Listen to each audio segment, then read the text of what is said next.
Ciri masyarakat primitif tak ada kalender. Masyarakatnya huwallazi ba'atsa fil ummiyina rasulan. Allah yang sudah mengutus kepada kaum yang buta huruf rasul, seorang nabi utusan Allah. Minhum, dia pun juga tak bisa tulis baca. Ada beberapa orang yang dapat menulis baca, itulah yang disusun dalam kutabul wahyi, panitia penulis wahyu. Akhirnya berkumpullah para sahabat, dikumpulkan oleh Sayyidina Umar ibn al-Khattab. Agendanya bagaimana cara menetapkan kalender Islam. Masing-masing sahabat silakan memberikan pendapat. Kata sahabat yang pertama, wahai Sayyidina Umar, ya, bagaimana kalau kalender Islam itu kita mulai sejak turunnya wahyu?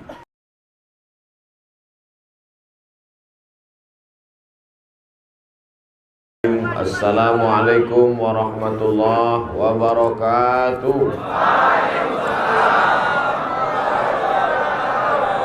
Malam ini saya bisa bersama di tengah tuan-tuan guru kita, bil khusus Al-Mukarram Ustaz Latif Khan beserta para ustaz yang lain tak dapat saya sebutkan satu persatu. Untuk itu kita ucapkan syukur pada Allah dengan mengucapkan Alhamdulillahi Rabbil Alamin. Kita disatukan bukan karena suku, bukan karena bahasa, bukan karena kampung halaman. Berbagai macam suku bangsa ada di tempat ini, di Medan, Sumatera Utara. Yang menyatukan kita adalah Dia yang tak pernah kita lihat wajahnya, tak pernah kita sentuh tangannya, tapi Dia sudah mendoakan kita sebelum kita hadir di alam wujud. Maka kita balas budi baiknya dengan berselawat, Allahumma salli ala Sayyidina Muhammad wa ala ali Sayyidina Muhammad. Datanglah surat dari gubernur namanya Abu Musa al-Ash'ari. Siapa nama gubernurnya? Abu Musa al-Ash'ari. Ketika itu yang menjadi Amirul Mukminin, pemimpin umat Islam, Sayyidina Umar ibnul Khattab radhiyallahu anhu. Kira-kira 17 tahun sesudah pindah ke kota Al-Madinah Al-Munawwarah. Isi surat itu adalah malu bertetangga, karena kalau datang surat orang Persia pakai tanggal, kalau datang surat dari Romawi pakai tanggal, kalau datang surat dari Koptik Mesir pakai tanggal, ada tahunnya. Sedangkan orang Islam waktu itu ada bulan Muharram, Safar, Rabiul Awal, Rabiul Akhir, Jumadil Awal, Jumadil Akhir, Rajab, Sya'ban, tapi tak ada tahunnya. Karena bangsa Arab, bangsa primitif, buta huruf, tidak punya peradaban, tak ada tahunnya. Kalau kebetulan waktu itu tahunnya banyak hujan banjir, mereka sebut dengan Amul Faidan, tahun banjir. Kebetulan Nabi Muhammad SAW lahir saat datang tentara bergajah, maka disebut gajah bahasa Arab fil. Disebutlah Nabi Muhammad SAW lahir pada tahun Amul Fil. Ciri masyarakat primitif tak ada kalender. Masyarakatnya huwallazi ba'atsa fil ummiyina rasulan. Allah yang sudah mengutus kepada kaum yang buta huruf rasul, seorang nabi utusan Allah. Minhum, dia pun juga tak bisa tulis baca. Ada beberapa orang yang dapat menulis baca, itulah yang disusun dalam kutabul wahyi, panitia penulis wahyu. Akhirnya berkumpullah para sahabat, dikumpulkan oleh Sayyidina Umar ibn al-Khattab. Agendanya bagaimana cara menetapkan kalender Islam. Masing-masing sahabat silakan memberikan pendapat. Kata sahabat yang pertama, wahai Sayyidina Umar, ya, bagaimana kalau kalender Islam itu kita mulai sejak turunnya wahyu? Turun wahyu itu dibuat tahun 1. Sahabat yang lain tak setuju. Kenapa? Karena wahyu turun, tapi tetap yang minum khamar tetap minum khamar, yang berzina tetap berzina, yang berjudi tetap berjudi. Tak ada perubahan. Maka momentum turunnya wahyu tidak layak untuk dijadikan sebagai tahun 1 Islam. Ada pendapat yang lain? Ada. Apa pendapatnya? Menurut saya, kata sahabat, bagaimana kalau tahun 1 Islam itu ditetapkan sejak lahirnya Nabi Muhammad SAW? Tapi pendapat ini pun ditolak, karena waktu Nabi lahir tak ada perubahan. Orang tetap minum khamar, orang tetap mabuk, orang tetap berjudi, orang tetap menyembah Lata, Uzza, Manat, Hubal, Jibti, Taghut, Naham. Tak ada perubahan. Maka tahun 1 dihitung dari lahirnya Nabi tidak diterima. Ada pendapat lain? Ada. Pendapat yang ketiga, bagaimana kalau tahun 1 Islam dimulai sejak Nabi meninggal dunia? Meninggal Nabi hari Senin, langsung dijadikan sebagai tahun 1. Ini pun juga tidak disetujui oleh sahabat, musyawarah mereka. Dan kita bersyukur pada Allah tidak disetujui tahun Nabi meninggal itu sebagai tahun 1. Bayangkan kalau Nabi meninggal dijadikan sebagai tahun 1. Maka setiap menyambut tahun baru, menangis sajalah kerja kita. Nama tahunnya bukan tahun hijrah, tapi tahun takziah, karena meninggal.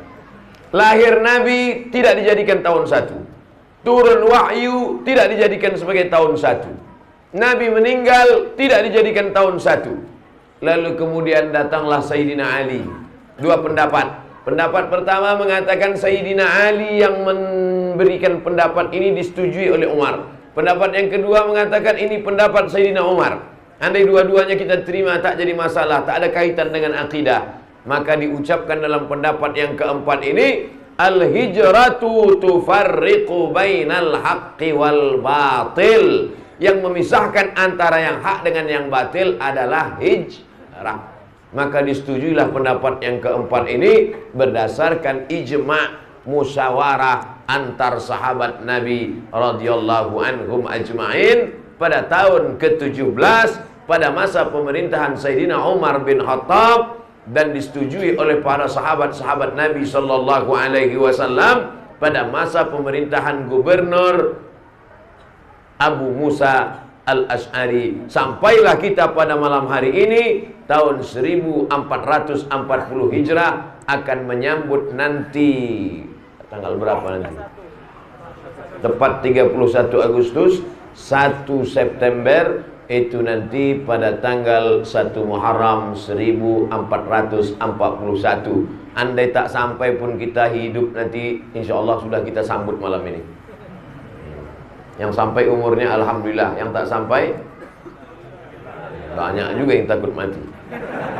Saudaraku yang dimuliakan Allah Subhanahu wa taala, apa pelajaran yang bisa kita ambil dari yang saya sebutkan tadi? Bahwa sehebat-hebat Umar bin Khattab, walaupun Umar bin Khattab itu orang dijamin masuk surga, walaupun Umar bin Khattab itu sahabat Nabi pilihan, walaupun Umar bin Khattab itu tidak berani setan melewati jalan yang sudah dilewatinya, kalau lewatlah setan di jalan Sisingamangaraja, lewat Sayyidina Umar di jalan Singamaraja, maka setan tak berani lagi lewat. Gimana tadi Umar lewat Singamaraja? Mutar dia, takut.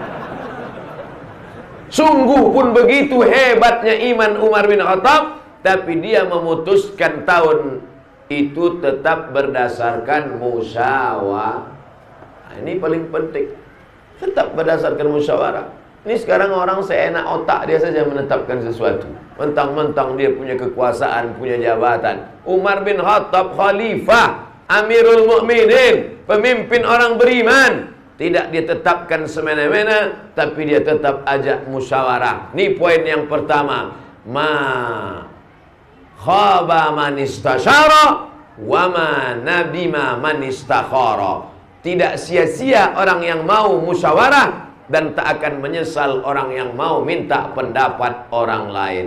Saya pun juga begitu. Hari ini saya kebetulan diberikan masa kesempatan tausiah lebih kurang 60 menit. Maka saya yang bicara. Tapi di luar ceramah saya tetap mendengar pendapat ustadz-ustadz, tuan-tuan guru, para mubalik, guru-guru kita semua. Apa yang layak dilakukan, apa yang mesti dihindari. Karena kepala kita satu, tapi kalau kepala banyak ini dikumpulkan, maka selamatlah kita dari kehancuran. Mudah-mudahan kita tidak termasuk orang yang otoriter menetapkan sesuatu dengan pendapatnya sendiri, tapi kita ambil pelajaran dari hijrah. mesti selalu musyawarah.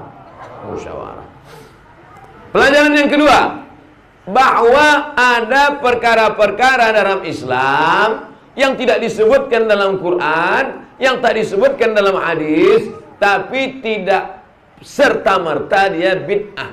Mana contohnya? Nih masalah kalender. Karena ini sekarang sedang menjadi pemicu perpecahan kita gara-gara masalah. Ini tak ada dibuat Nabi, bid'ah ini. Ini tak ada dibuat Nabi, ini bid'ah. Akhirnya antara sesama kita sikut-sikutan. Kalau sudah sesama orang yang sholat berkelahi, maka yang ketawa yang tak sholat. Oleh sebab itu maka jangan mudah membid'ahkan orang. Karena masalah kalender juga tak ada dalam Al-Quran. Carilah ayat dari Al-Fatihah sampai ke An-Nas. Ya ayyuhalladzina amanu, buatlah kalender. Ini murni ijma' para sahabat Nabi. Makanya kata Nabi SAW, alaikum bisunnati, ikuti sunnahku, wa sunnatil khulafa'ir rasyidin, dan sunnah khulafa'ir rasyidin min ba'di, sesudah aku mati nanti, addu 'alaiha bin nawajiz, gigitlah pakai gigi geraham. Ini cerita pertama. Saya mulai tausiah jam 9 kurang 15, akan berakhir jam 10 kurang 15. Setelah itu akan saya jawab pertanyaan-pertanyaan. Setelah itu kita akan pulang ke rumah masing-masing. Jangan pulang ke rumah orang.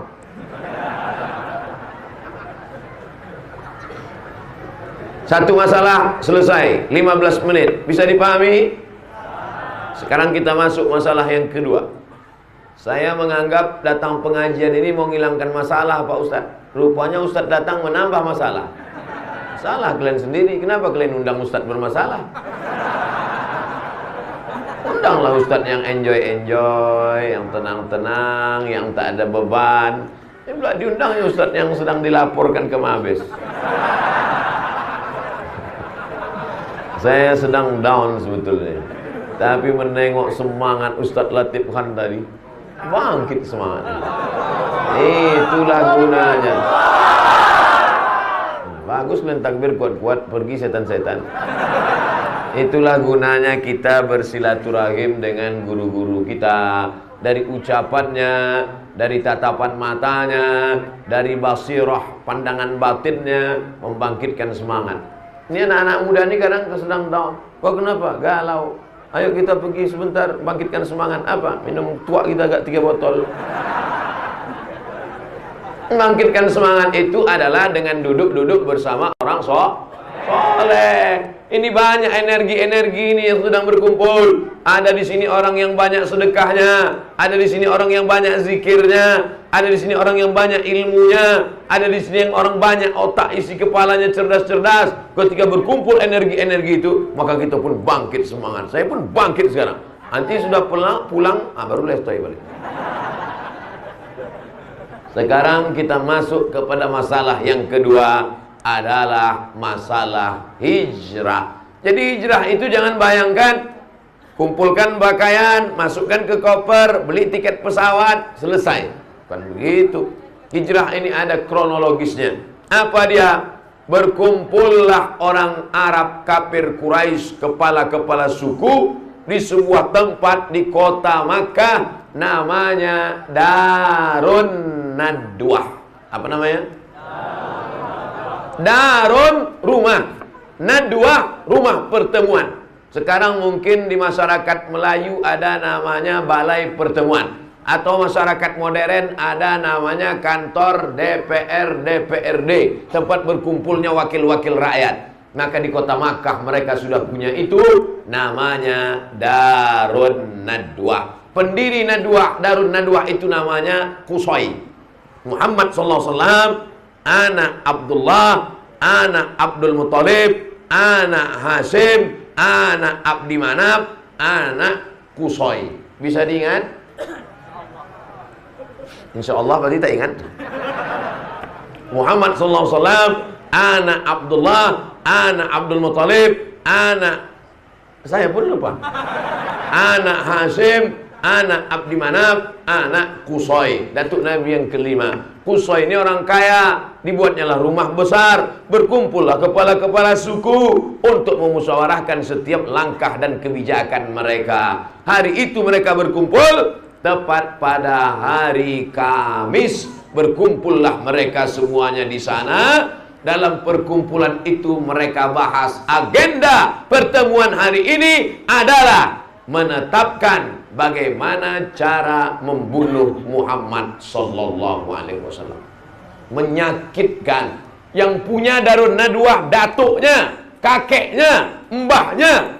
Tapi justru yang dibahas adalah bagaimana cara membunuh cucunya. Kurang ajar orang Arab kafir Quraisy. Tapi apa mau dikata? Memang itu fakta yang terjadi, ditulis dalam kitab-kitab sirah. Lalu kemudian berkumpul mereka, yang menjadi ketua sidangnya adalah namanya Umar bin Hisham. Kalau saya sebut Umar bin Hisham, banyak orang tak kenal. Kenal Umar bin Hisham? Dah, yang saya kenal Umar bin Khattab sama Pak Umar dekat rumah kami, Pak RT.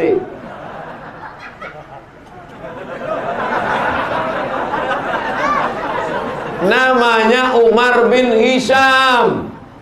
Umar bin Hisham. Tapi nama keren. Nanti kalau saya sebut nama kerennya, oh, kalau itu kenal. Namanya Abu Jahal. Ya. Makanya kalau kenalan sama orang itu, tanya baik-baik namanya. Nama kau siapa? Nama saya Ibrahim. Ku cari kemarin di Facebook tak ada Ibrahim. Rupanya Bram. Gitu juga ini. Nama dia Umar bin Hisham. Tapi selalu dipanggil orang Abu Jahal. Dialah pimpinan sidang. Kenapa pula Abu Bapak Jahal bodoh? Pak bodoh pula bisa jadi pimpinan sidang. Kok bisa dia? Mungkin banyak duit dia nyawer serangan pajar.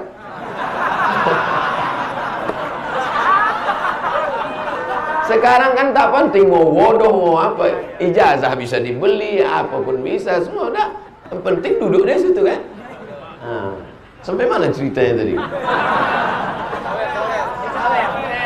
Pagi ini, kebetulan sidang itu pagi. Kata si Umar bin Hisham alias Abu Jahal tadi, pagi ini agenda kita adalah bagaimana untuk menyelesaikan, memberantas, membunuh orang yang selama ini sudah membuat kekacauan stabilitas masyarakat kafir Quraisy. Dulu kita enak-enak saja, tiba-tiba datang dia sesatu ini. Ini harus kita habisi ini. Bagaimana cara membunuhnya? Saudara-saudara sekalian, ada yang bisa ngasih pendapat? Datang satu, angkat tangan ngasih pendapat.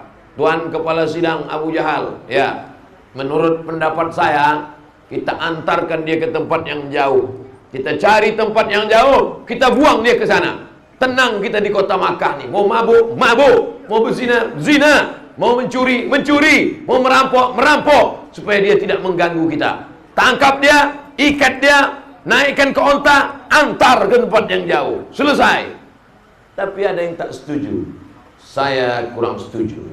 Kenapa kamu tak setuju? Karena Muhammad SAW itu punya aura, punya karisma kepemimpinan yang luar biasa. Nanti kalau kita buang dia ke tempat yang jauh, tiba-tiba di sana dia membuat kekuatan. Di sana nanti banyak pengikutnya, tiba-tiba dia balik ke kota Makkah, balas dendam dia, mati kita semua. Berpikir juga mereka, iya juga ya. Gawat ini nanti katanya kan. Kalau begitu pendapat pertama jangan diterima, tolak. Tanya lagi, ada pendapat yang kedua? Ada. Apa pendapatmu? Pendapat saya Tuan Abu Jahal, tak usah kita antar dia jauh-jauh. Jadi bagaimana? Kita cari kayu yang kuat, kita buat kota, kita tangkap Muhammad SAW, masukkan dia ke dalam, paku kuat-kuat, ikat dia, letakkan samping Ka'bah. Jangan kasih makan, jangan kasih minum, biarkan kering 3 hari, mati dia. Simple. Tapi pendapat ini ditolak juga. Kenapa? Karena sekeliling kota Makkah itu banyak pengikut Muhammad SAW. Dulu orang menyebut pengikut, kalau sekarang follower.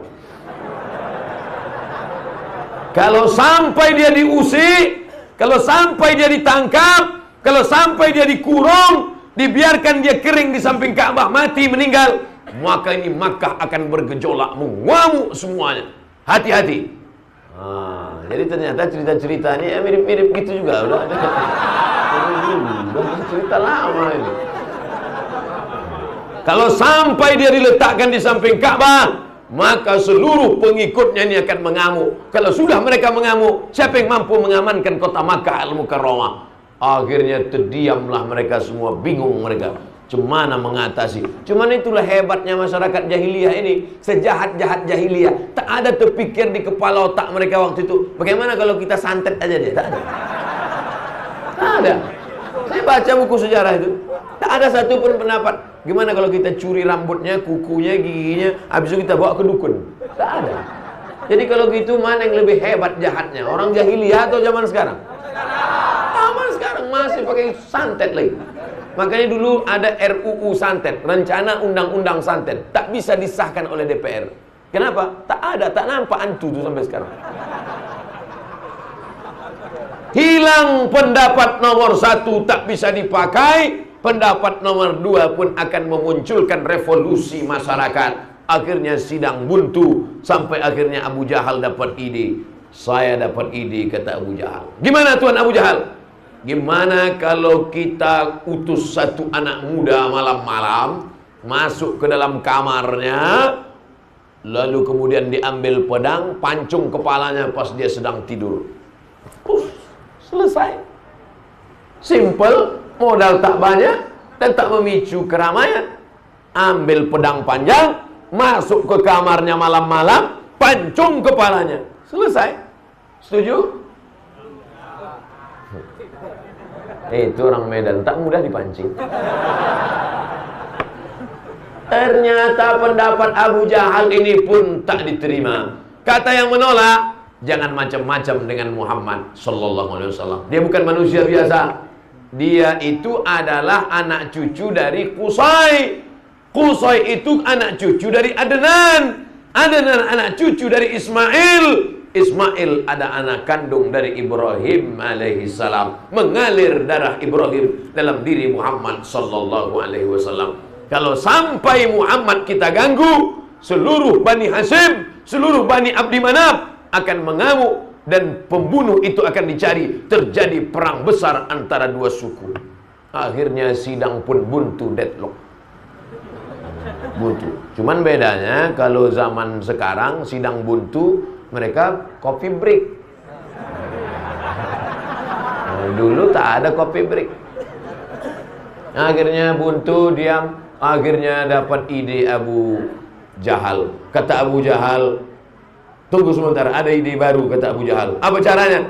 Kalau satu orang yang membunuh, maka yang ditangkap satu orang. Kalau satu orang yang membunuh, yang berperang satu suku. Kalau begitu kita ganti ide baru. Setiap suku mengutus satu anak muda. Setiap suku satu anak muda. Setiap suku satu anak muda. Setiap suku satu anak muda. Ada 14 suku, utus 14 anak muda. Yang paling kuat tenaganya, yang paling panjang pedangnya. Maka 14 orang ini nanti malam masuk ke rumah Muhammad SAW, pancung kepalanya. Kalau sudah semua suku ikut, siapa yang mau ditangkap?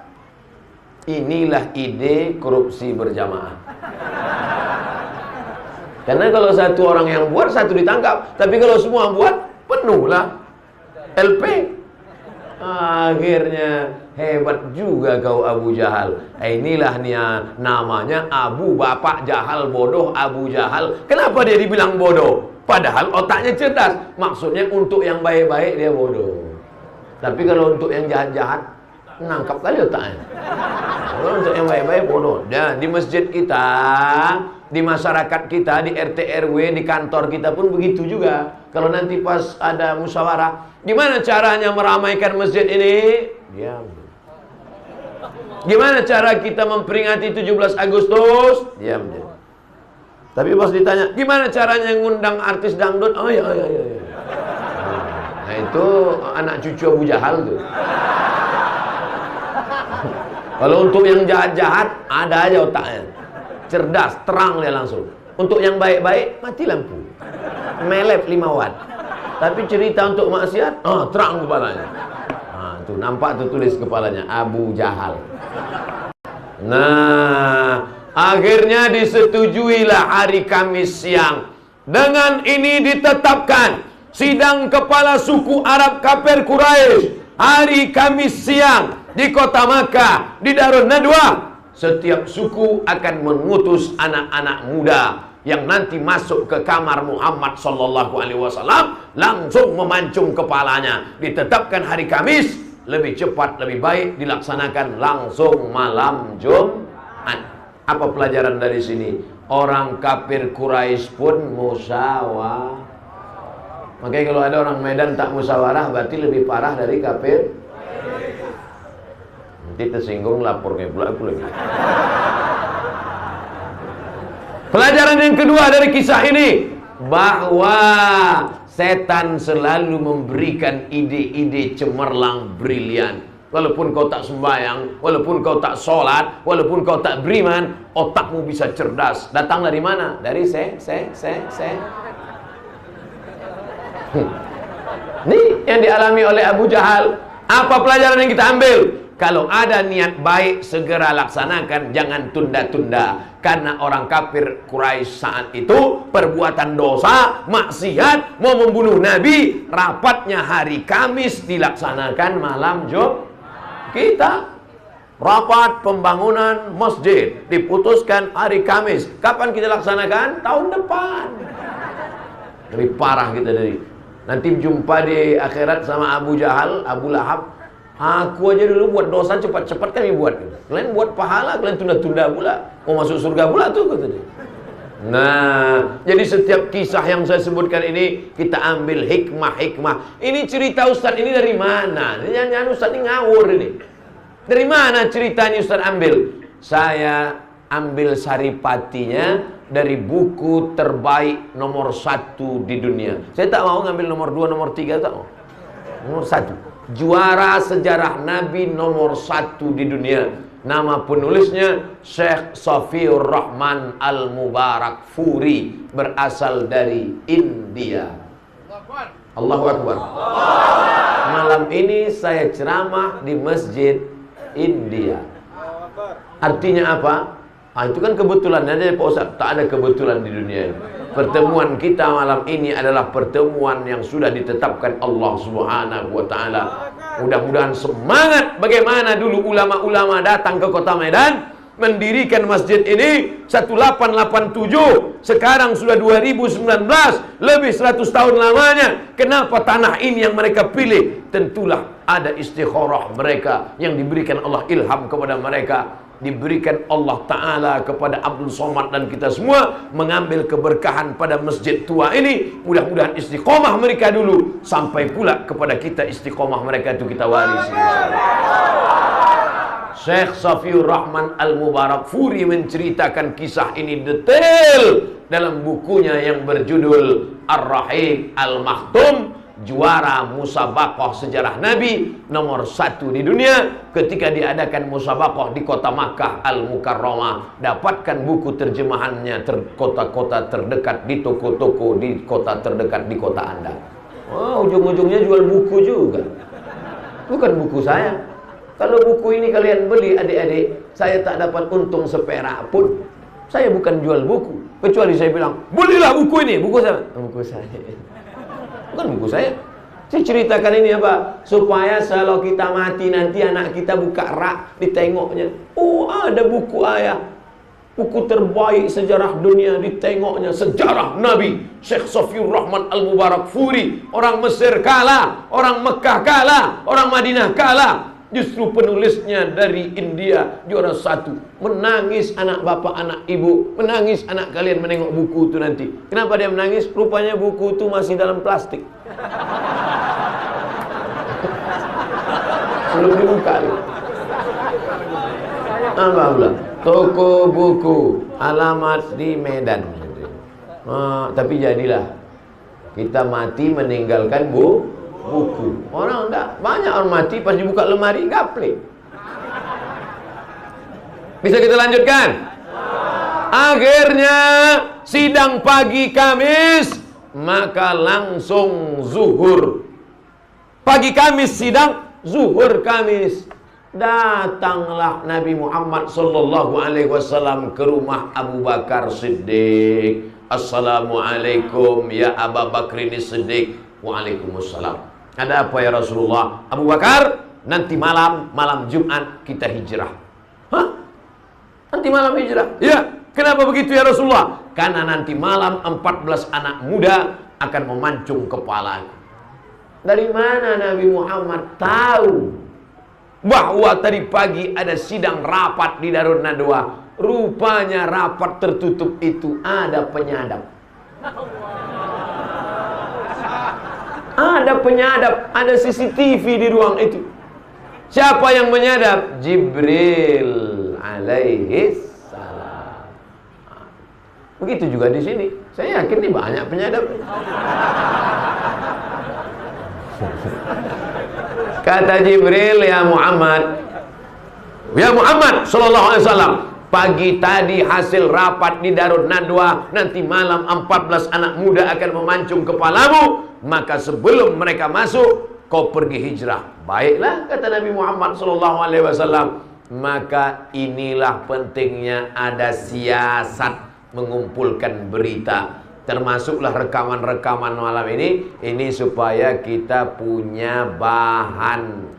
Ada, jangan sampai liar ceramah-ceramah ini. Ini kalau dipelintir orang, dikat orang, dipotong orang, tak bisa. Abdul Somad Serana ternyata ceramah memprovokasi masyarakat Medan. Enggak, ada rekaman lengkapnya. Di mana? Nih, di Masjid Jami, Masjid India kemarin, ada rekamannya. Hidup kan? Jangan sampai kita yakin betul. Takbirnya bukan main. Allahu Akbar. Allah bertanya, ada rekamannya? Habis pula baterai. Nah, akhirnya kata Abu Bakar Siddiq, sami'na wa ata'na, kami siap hijrah wahai Rasulullah. Setelah memberitahu Abu Bakar, Nabi pun pulang ke rumah. Habis maghrib menunggu Isya. Habis Isya Nabi pun tidur. Itulah makanya Nabi mudah bangun tahajud malam, karena tidurnya setelah malam itu dihitung setelah Isya. Isya jam 8, 9, 10, 11, 12, 1, 2, 3, 4, 5. Jadi malam itu semuanya 9 jam. Kalau ada ustadz berceramah, yang paling afdal sholat tahajud adalah sepertiga malam. Jam berapa sepertiga malam itu Pak Ustadz? Jangan kau tanya-tanya.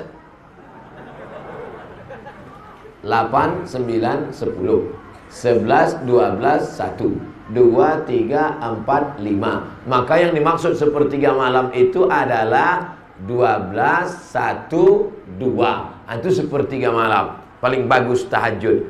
Nabi kalau gitu, Nabi itu tidurnya berapa jam? Tidur habis Isya jam 8, 9, 10, 11, 12. Habis itu dia pun bangun tahajud. Kenapa kita payah bangun tahajud? Habis Isya tak tidur. Malam nih, kecuali malam ini. Boleh bicara setelah Isya dengan syarat bicara agama. Lain daripada itu makruh hukumnya. Makanya habis Isya matikan lampu, tidur. Itu maka orang-orang dulu itu sehat-sehat badannya. Habis Isya tidur. TV tak ada, internet tak ada. Makan ikan asin, kangkung, tidur. Besok anak 10. Orang sekarang habis semua, lemah, letoy, loyo, longlai. Oleh sebab itu maka kalau mau tidur yang berkualitas adalah setelah Isya. Itu tidur berkualitas. Alaikum bisunnati, ikuti sunnahku. Apa makna sunnah? Bukan sekedar sholatnya, bukan sekedar puasanya, tapi sampai tidurnya pun kita ikut. Nabi itu tidurnya tak banyak, sikit tapi berkualitas. Nabi itu tidurnya sikit, bukan macam kita, sikit-sikit tidur, sikit-sikit tidur. Ustaz nyindir kami ya, dah, saya sedang bercerita tentang diri saya sendiri. Saya di mobil tadi tidur, di hotel tidur, pulang tadi tidur, ini pun ntar lagi tidur. Saudara yang dimuliakan Allah Subhanahu wa taala, habis Isya Nabi tidur, tengah malam dia pun bangun, biasanya dia tahajud ke masjid. Nabi tahajud ke Masjidil Haram. Kenapa dia sholat tahajud ke Masjidil Haram? Karena di Masjidil Haram sunyi, tak ada orang. Maka dia pergi ke masjid. Di situ dia rindu, maka dia pergi ke Masjidil Haram samping Ka'bah. Karena kalau sholat zuhur, asar, maghrib, isya ke masjid, ditangkap kafir musyrik jahiliyah dia. Jadi nanti kalau ada orang dekat-dekat daerah sini tak pernah datang ke Masjid Jami ini, mohon maaf, jangan sindir dia, jangan singgung dia. Dia bukan tak mau sholat, dia takut dicekik Abu Jahal, Abu Lahab. Itu makanya dia, kau kenapa tak pernah ke masjid? Di mana rumahmu? Dekat dari masjid kan? Iya. Kenapa kau tak pernah ke masjid? Aku sebetulnya mau ke masjid. Cuman kau kan baca sejarah yang diceritakan Ustaz Somad kemarin. Pernah rupanya Nabi itu sholat ke masjid waktu di Makkah? Tidak kan? Iya. Kenapa? Takut dia dicekik Abu Jahal. Memang Nabi sholat zuhur, asar, maghrib tak ke masjid waktu di Makkah. Tapi tahajud malam, kau kenapa tak tahajud malam ke masjid? Dikunci. Emang kalau otak Abu Lahab tu ada aja alasannya. Nah, malam itu Nabi sholat di rumah karena dia sudah tahu bahwa ada orang akan datang. Bagaimana yang dilakukan Nabi? Nabi pergi, sebelum pergi disuruhnya tidur di tempat tidur dia itu adalah adik sewali. Ayah mereka adik-beradik. Ayah Nabi namanya Abdullah, ayah dia namanya Abu Talib. Maka dia bernama Ali bin Abi Talib. Jarak umurnya berapa? 30 tahun. Jarak umur Nabi dengan dia 30 tahun. Itulah dia Sayyidina Ali bin Abi Talib. Jadi kalau Nabi dapat wahyu umur 40, berarti waktu itu umur Ali 10. Nabi hijrah umur 53, berarti waktu itu umur Ali 23. Umur Ali 23 tahun, anak Medan baru selesai S1. Anak muda sedang gagah-gagah perkasa, belum nikah dengan Sayyidatuna Fatimah. Ali, kau tidur di tempat tidurku, nanti aku mau pergi. Kata Ali, sami'na wa ata'na. Ali pun tidur di situ, Nabi pun keluar. Begitu Nabi keluar pintu, anak-anak muda yang mau membunuh itu seolah-olah macam film Matrix terbuka. Semuanya terdiam. Nabi keluar. Begitu mereka tersadar, mereka rasa di atas rambut mereka ada pasir. Karena sebelum keluar itu Nabi siramkan pasir ke atas mereka. Mereka bangun, kok ada pasir? Akhirnya mereka pun masuk ke dalam. Kita cincang sekarang. Jangan, kita tengok dulu siapa ini. Pas mereka buka, ditengoknya ternyata Sayyidina Ali bin Abi Thalib. Dia tanya, Ali, iya, kenapa kau di sini? Aku disuruh Muhammad sallallahu alaihi wasallam. Mana dia? Mana aku tahu. Kalau memang kalian hebat, carilah dia. Diceritakan Allah peristiwa itu dalam Al-Quran. Kenapa orang kafir musyrik jahiliyah malam itu tak bisa menengok Nabi SAW? Waja'alna min baini aidihim sadda. Kami jadikan di depannya ada tembok. Wa min khalfihim sadda. Di belakangnya ada tembok. Di muka ada tembok. Di belakang ada tembok. Fa'alsainahum. Matanya kami tutup. Fahum la yubsirun. Surat apa itu? Surat Yasin. Itu ayat menceritakan, kalau dibaca ayat itu, terbayanglah kita bagaimana Nabi keluar dari rumah saat hijrah menuju rumah Sayyidina Abu Bakar Siddiq. Tapi jangan salah pakai, ini banyak ini anak-anak muda sekarang baca ayat ini untuk supaya tak ditangkap razia. Rasulullah nampak razia depan, wajalna bainihim saddan wa min khalfihim saddan fahisyatan. Wajalna bainihim saddan fahisyatan. Wajalna bainihim. Sampai di dekat razia itu, prit, ada polisi. Mana bisa? Tak bisa kita baca itu, karena polisi itu pun baca itu juga. Ayatnya sama. Dia baca itu juga di kantor. Mana bisa? Jadi banyak orang salah kaprah. Ayat Al-Quran itu bukan mantra-mantra. Al-Quran itu adalah Zalikal kitabu la raiba fihi hudan. Al-Quran itu hudan, petunjuk lil muttaqin, kepada bagi orang yang takut kepada Allah. Makanya ketika membaca surat Yasin itu nanti malam Jumat, waja'alna min baini aydihim sadda wa min khalfihim sadda fa'ashaynahum fahum la yubsirun. Makanya baca Yasin pelan-pelan supaya direnungkan maknanya, dihayati kisahnya. Ini banyak orang sekarang baca Yasin, coba-coba sadang, sirun. Mata nengok mana, kenapa belum keluar juga lepat. Gimana mau mengenang hijrah Nabi Muhammad SAW? Akhirnya orang kafir musyrik jahiliyah makin marah. Kenapa gagal rencana sidang pagi ini? Akhirnya mereka cari tak ada. Kemana dia pergi tak ada. Ternyata Nabi Muhammad SAW sudah bersembunyi di Jabal Sur.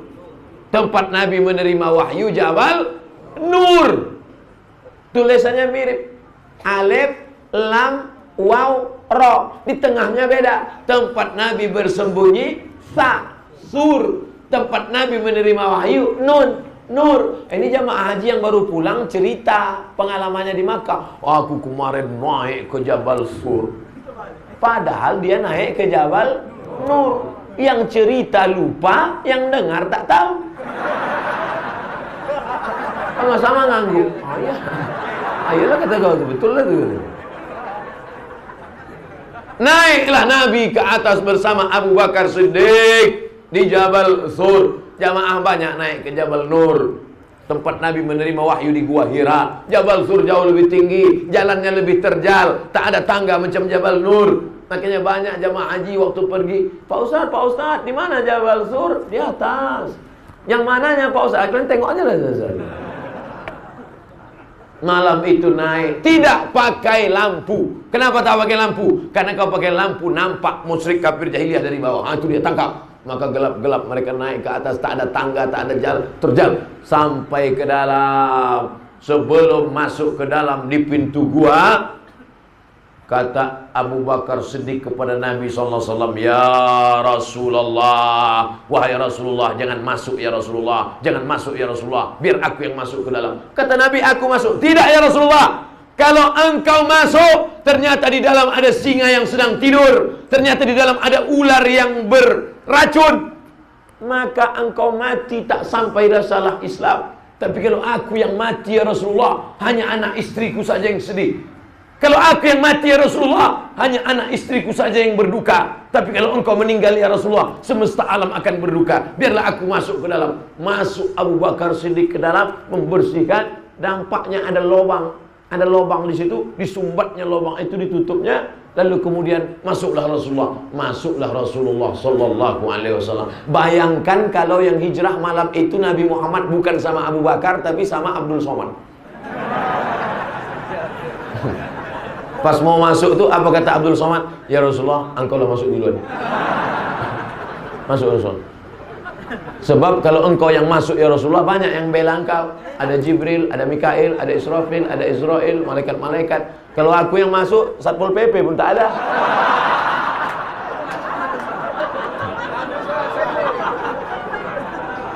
FPI belum ada lagi waktu itu. Apalagi PP belum ada waktu itu. Jadi apa maknanya?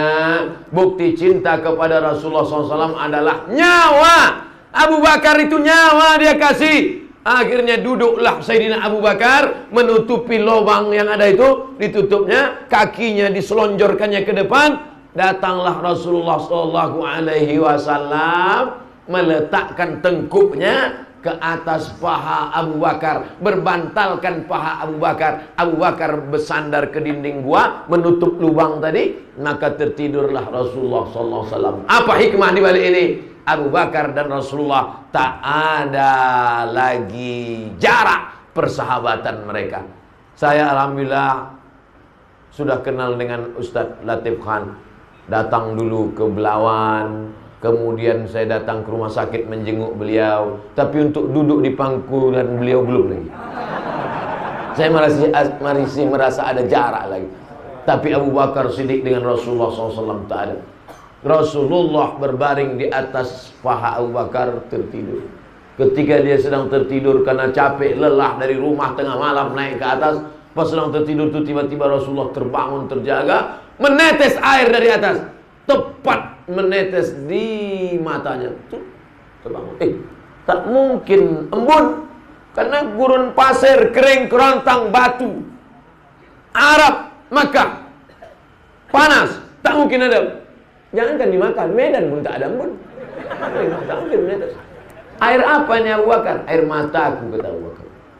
Air apa ini wahai Abu Bakar? Air mataku ya Rasulullah. Kenapa engkau menangis wahai Abu Bakar? Rupanya dari lubang yang disumbatnya tadi keluar ular berbisa.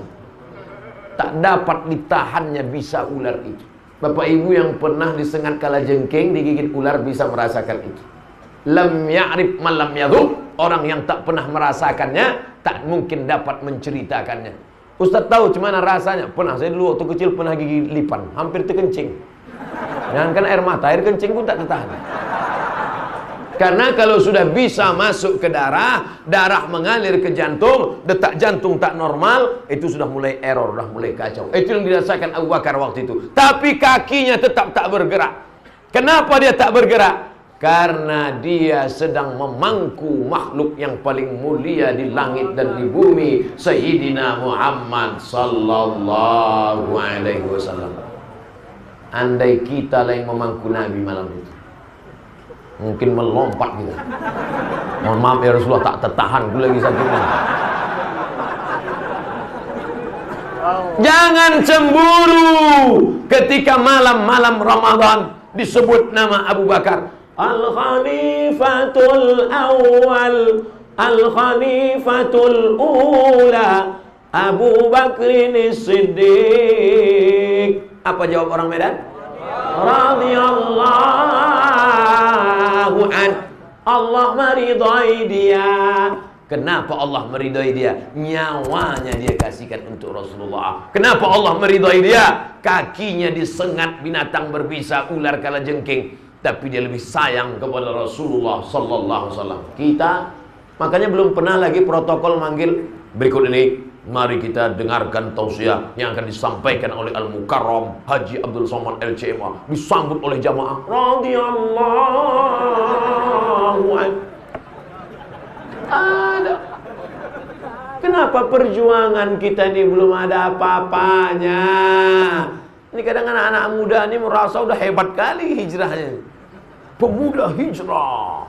Apa perjuangan kau? Aku udah putus 3 hari Pak Ustaz. La ilaha illallah.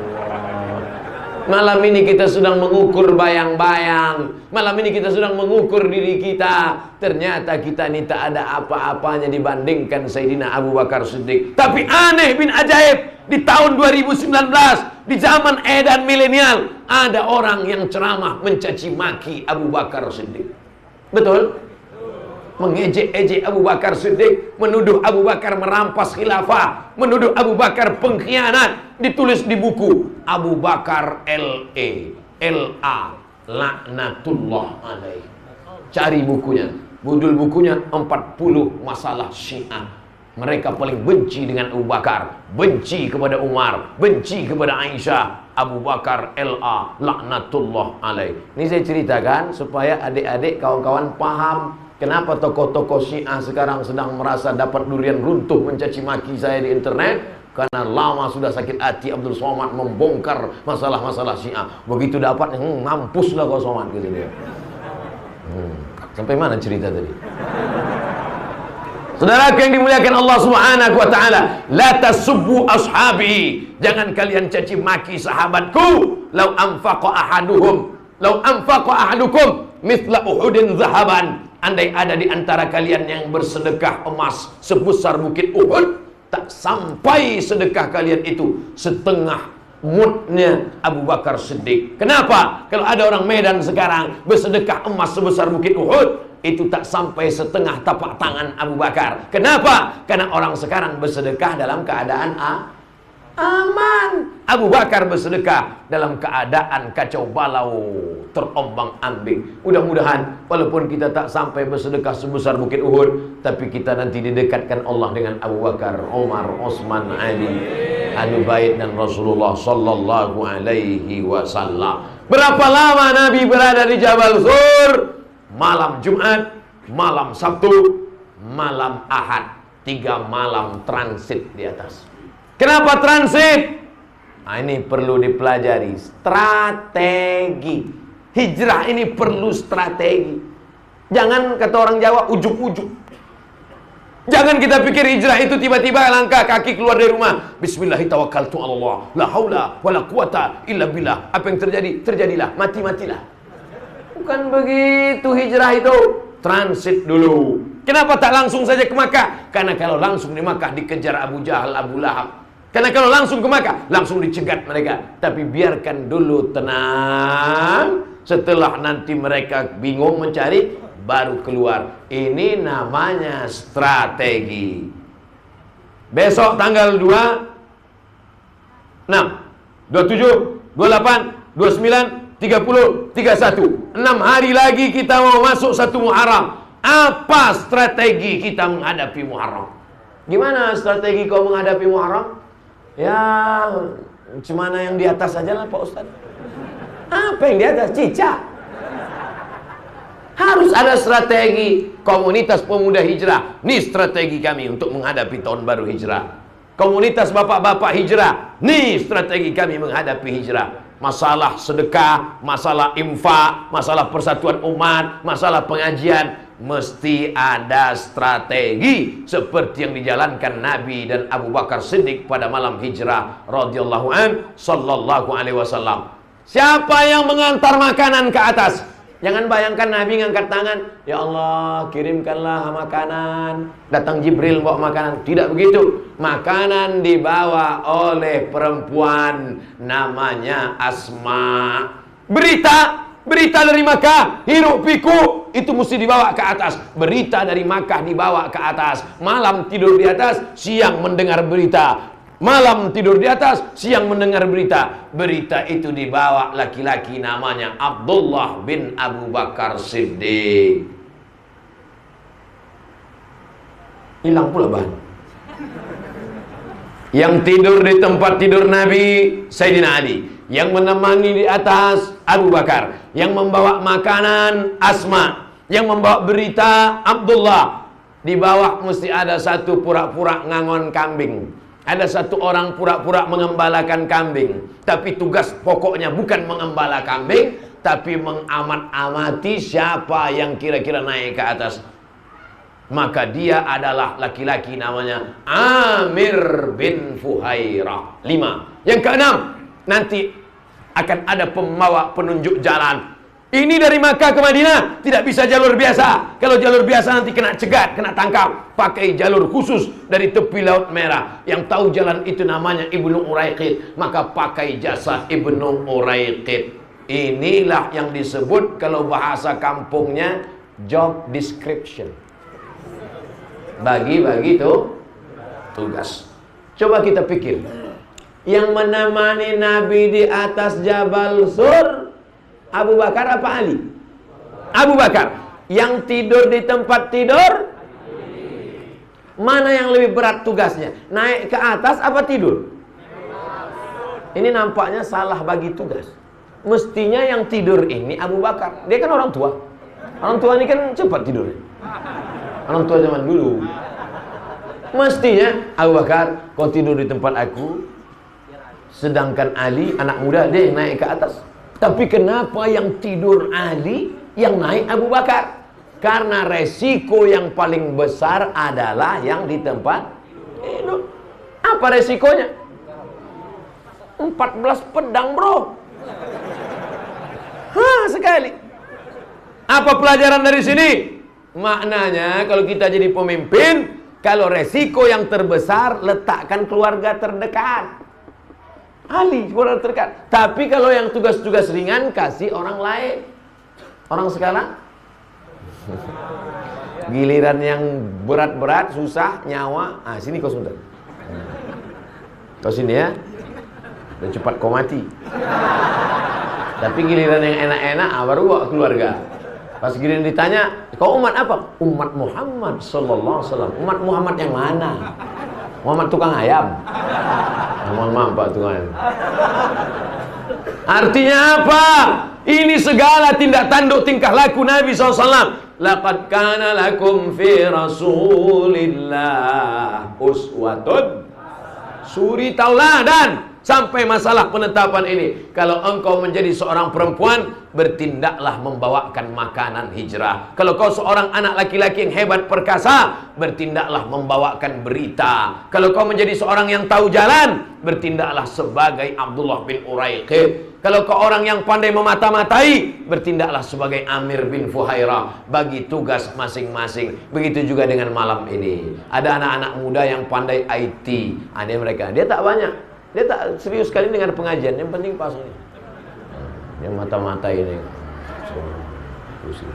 Ada yang ngurus lampu, dipasangnya lampu, habis itu tidur di belakang. Artinya bagi tugas masing-masing. Ada pula yang nampaknya tugasnya sepele aja, tapi sangat berarti. Apa dia? Ini digital printing, cetak. Coba kalau tak ada ini, mana tahu orang acaranya apa? Tonton, syuting. Orang tanya, apa acaranya? Apa acaranya? Tapi karena ada ini, orang tahu. Ngaji bareng UAS. Ada gambar saya. Muharram, momentum hijrah untuk kebangkitan Islam. Jadi peran masing-masing. Jangan menyepelekan peran orang. Di belakang sana, jangan berarti mereka tak berperan. Itu ada perannya masing-masing. Apa peran dia? Entahlah. Itu udah bagi-bagi. Mungkin dia menjaga tenda. Mungkin dia yang dekat ibu-ibu itu, mungkin dia udah ditugaskan jaga. Jangan sampai anak-anak muda ini dekat-dekat sini. Ada anak gadis. Kadang anak-anak muda, anak lajang ini dekat sini. Ini ya. Saudara yang dimuliakan Allah Subhanahu wa taala. Lalu 3 malam lamanya di sana, malam Jumat, malam Sabtu, malam Ahad, malam Senin barulah hijrah. Penunjuk jalan Abdullah bin Uraiqid, pergilah mereka malam-malam, tak bisa siang. Lalu kemudian mereka pun turun menuju kota Madinah Al-Munawwarah. Di tengah siang itu tiba-tiba Abu Bakar menengok dari jauh, naik debu ke atas. Kalau di tengah gurun pasir nampak debu naik ke atas, artinya di belakang ada orang naik kuda kencang sedang mengejar. Saking kencangnya kaki kuda, naik debu ke atas. Ya Rasulullah, ya itu ada orang mengejar dari belakang. Nabi sama Abu Bakar naik onta pelan, ada orang mengejar dari belakang. Tenang Abu Bakar, tenang. Akhirnya kemudian begitu mereka akan lanjut terus, lalu kemudian Abu Bakar Siddiq pun melihat, rupanya yang mengejar dari belakang ini namanya Suraqah bin Malik. Namanya Suraqah bin Malik. Tiba-tiba ujung kaki kuda Suraqah masuk ke dalam pasir, terjungkal dan akhirnya menggelinding. Naik dia lagi ke kudanya, dikejarnya lagi Nabi, dihadangnya Nabi dari depan. Apa kata Suraqah? Aku Suraqah bin Malik, seumur hidup naik kuda tak pernah jatuh, baru sekali ini lah jatuh. Maka aku sadar bahwa yang kukejar ini bukan manusia biasa. Engkau adalah Rasul utusan Allah Subhanahu wa ta'ala. Maka dengan ini aku tidak jadi membunuh engkau. Kenapa dia semangat betul mengejar? Karena di Makkah sudah dibuat pengumuman, siapa yang bisa membawa kepala Muhammad hidup atau mati akan diberikan 100 ekor onta. 1 ekor onta 50 juta. Itu pun onta-onta yang udah tak laku deh, itu udah murah-murah. Onta-onta second lah. 50 juta kali 100 ekor sama dengan 50 juta kali 100, 5 miliar. 5 miliar itu kalau dibelikan cendol, ngerenang kita. Renang kita, coba bayangkan. Apa pelajaran dari sini? Apa pelajaran dari jatuhnya Suraqah? Ada orang keluar dari rumahnya, niatnya mau membunuh Nabi, niatnya mau dapat 100 ekor onta, niatnya jahat, tapi ternyata di tengah jalan dapat hidayah. Tapi ada orang dari rumahnya langkah kaki, bismillahi tawakkaltu 'alallah, la haula wala quwata illa billah. Mama, papa mau cari rezeki yang halal ya. Sampai di kantor makan haram. Di akhirat kau akan jumpa dengan Suraqah bin Malik, dan Suraqah tersenyum melihat engkau. Kata Suraqah, aku melangkah dari rumah mau memancung kepala Muhammad. Aku melangkah dari rumah mau makan haram. tapi di sana aku melihat mukjizat dan aku bertaubat kepada Allah. Tapi kau melangkah dari rumah niatmu mau cari harta halal, sampai di sana kau mainkan tanda tangan. Neraka jahanam tempatmu, bro. Renungan panjang tentang hijrah Nabi Muhammad sallallahu alaihi wasallam.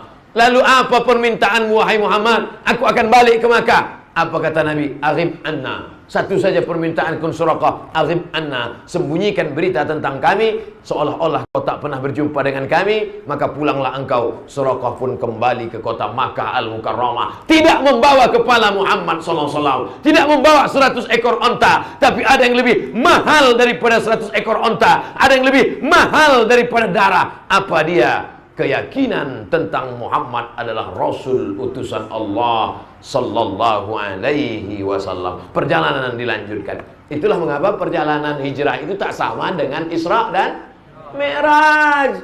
Isra Mi'raj selesai. Minal masjidil haram ilal masjidil aqsa alladzi barakna haulah linuriyahu min ayatina. Selesai. Innama amruhu idza arada syai'an ayyaqula lahu kun. Kenapa mesti 8 hari 8 malam? 8 hari 8 malam perjalanan itu. Lalu kemudian mereka pun terus naik onta bersama Abu Bakar Siddiq. Haus. Kebetulan ada air.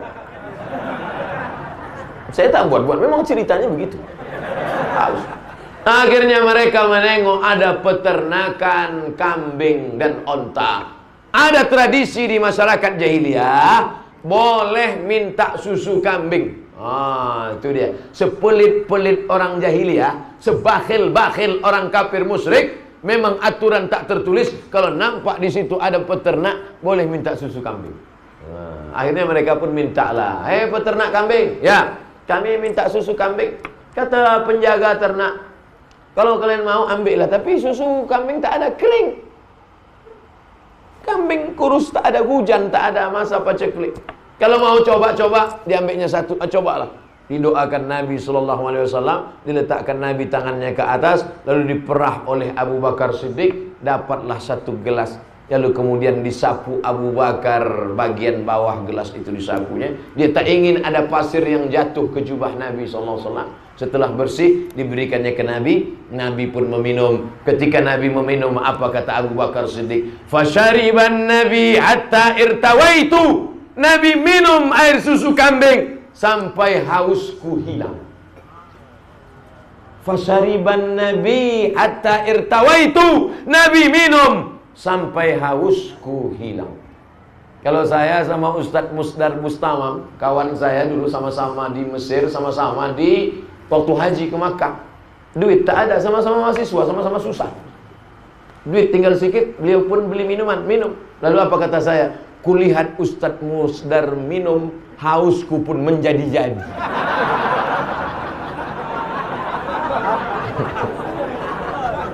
Nabi Muhammad SAW dengan Abu Bakar. Abu Bakar ingin menunjukkan, melihat Nabi minum, hausku hilang. Inilah orang yang sudah sampai pada puncak iman. La yu'minu ahadukum, kamu belum beriman hatta yuhibba li akhi, sampai kau senang menengok saudaramu. Ma yuhibbu li nafsi, sama macam menengok diri sendiri.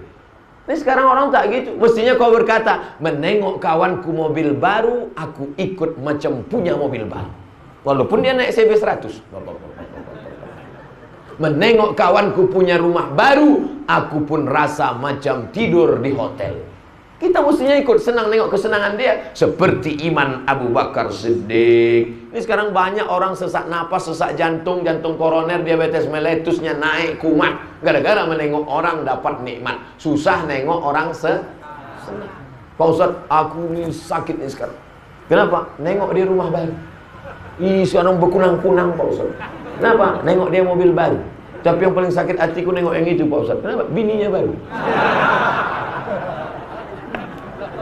Mestinya kita sampai. Maka setiap langkah dan gerak itu ada hikmah-hikmah. Setelah mereka selesai minum, lanjut perjalanan. Mereka lanjutkan perjalanan sampai di suatu kampung. Di tengah malam sholat isya. Waktunya Sholat Isya jamaahnya lebih dari 70 orang. Sholat Isya malam lebih 70 orang. Kapan mereka masuk Islam? Kapan mereka bersyahadat? Ini menunjukkan walau nyawa di ujung tanduk, tapi dakwah tak boleh tinggal. Ini sekarang banyak orang, kok kenapa tak berdakwah? Nah, dakwah itu kan urusan Ustadz Latif Khan, bukan urusan saya. Kenapa tak berdakwah? Sebenarnya saya mau berdakwah, tapi aku sekarang sedang susah kali. Nanti lo agak senang. Udah turun gaji 13 aku berdakwah, insya Allah. Senang dakwah, susah dakwah. Kok kenapa tak berdakwah? Aku kan taman SMA. Dakwah itu kan mesti ustadz. Kalau nanya soal agama tanya jawab baru mesti ustadz. Tapi kalau ngajak orang sholat, ngajak ke masjid, tidak mesti ustadz. Kau sekolah apa? Kau kan sarjana teknik. Ngapain kau ajak aku ke masjid? Assalamualaikum Pak Haji. Waalaikumsalam. Ayo ke masjid Pak Haji. Jangan kau ajak aku. Belum kau lahir aku dah haji. Ini kalau ada orang begini, ini otaknya sungsang. Tak betul pemahamannya. Ngajak ke masjid gak mesti ustad. Ngajak orang silaturahim gak mesti LCMA. Kecuali kalau tanya jawab. Fas'alu ahla dzikri, tanya orang yang paham. Tapi kalau masalah memakmurkan rumah Allah, menutup aurat, kau kenapa belum pakai jilbab? Pakailah jilbab. Allah, kau baru dengar MP3 3 kali udah mau ceramah pula. Ini harus pemahaman diluruskan. Ada orang-orang yang bukan ustadz, bukan doktor, bukan profesor, bukan tamat dari Ummul Qura Makkah, bukan tamat dari Jamiah Islamiyah Madinah, tapi dia lebih dulu masuk surga daripada kita. Kenapa? Karena dia berdakwah, mengajak orang dari jalan setan ke jalan Allah. Dia berdakwah di dalam klub-klub malam, berdakwah di terminal, berdakwah di gang-gang sempit. Abdul Somad tidak berdakwah. Abdul Somad hanya menyampaikan ayat-ayat Allah di dalam masjid, di tempat yang sudah orang baik-baik semua. Makanya saya cemburu melihat mereka. Mereka nanti jauh lebih dulu masuk surga. Mudah-mudahan mereka ini pula yang memberikan kita syafaat di akhirat nanti. Jangan sepelekan penampilan mereka, jangan sepelekan pendidikan mereka. Karena Allah melihat hatinya yang bersih, dia selamat dari riya. Abdul Somad itu kan ceramah, followernya banyak, itu banyak. Dia masih nengok like. Dia masih subscribe, like and share. Tapi ada orang yang tak peduli kepada itu. Dia mengajak dari pintu ke pintu. Tukang-tukang yang sedang bekerja, orang yang sedang berada di jalan, diajaknya ke rumah Allah. Ini ada pada saat hijrah Nabi Muhammad sallallahu alaihi wasallam. Malam itu genting, nyawa terancam, sempat berdakwah, ngajak orang masuk Islam, ajarkan sholat, langsung sholat Isya berjamaah, langsung praktek, bukan teori. Ini sekarang banyak orang teori sholat. Sholat menurut bahasa, sholat menurut istilah, sholat dalam kitab ini, sholat ini, sholat ini. Kau pernah sholat? Enggak. Lalu kemudian mereka lanjutkan perjalanan. Berangkat hari Ahad malam Senin, malam Selasa, malam Rabu, malam Kamis, malam Jumat, malam Sabtu, malam Ahad, malam Senin. Hari Senin sampai 8 hari 8 malam sampai di kota Al-Madinah Al-Munawwarah. Itulah yang kita kenal dengan Tala'al Badru alaina min saniyatil wada' wajaba syukru alaina mada'a lillahi da ayyuhal mab'usu fina ji'ta bil amril muta' ji'ta syarraftal madina marhaban ya khairada. Sampailah Nabi ke tempat namanya Taif.